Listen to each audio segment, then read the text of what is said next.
They say words have power. But written words, they carry the weight of unfinished stories. This is the story of two letters, one written in love, the other in goodbye.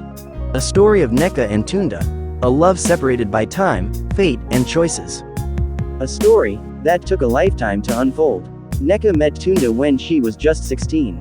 She was shy, the bookworm, the girl who faded into the background. Tunde was everything she wasn't. Bold, loud, a boy with dreams bigger than their small town. Their first conversation wasn't magical.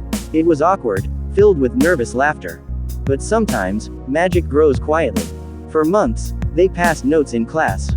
Short messages scribbled on scrap paper. Inside jokes, daydreams, hidden feelings. One day, Tunde handed her a letter.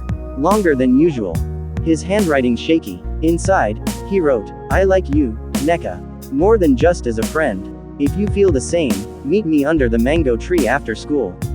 Narrator. That letter changed everything. Under that mango tree, Nneka said yes.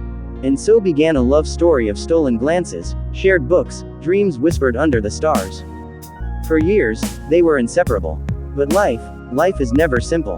Tunde won a scholarship abroad. Nneka stayed behind. The distance was supposed to be temporary. They promised to write, to wait. But promises, like people, sometimes break. The letters started strong. Pages filled with love, longing, plans for the future. But as months turned to years, the letters slowed. Phone calls grew awkward. Time zones, busy schedules, new faces, it all chipped away at what they had. Nneka wrote one final letter. She never sent it. Inside, she confessed her fears. That maybe, they were no longer the same people. That maybe, love wasn't enough. Tunde stayed abroad. Nneka built her life at home. They drifted, quietly, painfully. Nneka married someone else.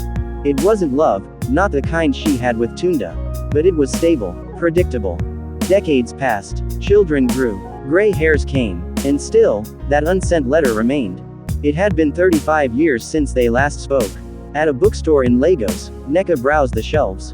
A familiar voice called her name. Tunde, older, wrinkled.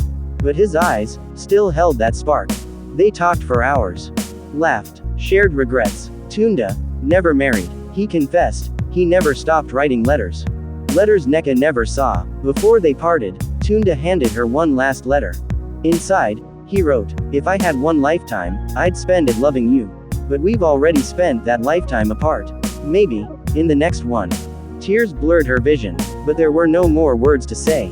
Just the weight of what could have been. The two letters, one in love, one in goodbye, stayed with Nneka forever. Some stories don't end the way we hope. But that doesn't mean they weren't worth living.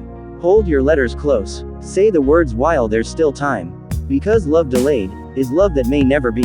This was The Lover's Tale, where every heart leaves a story behind. Subscribe, and tell someone you love how you feel today.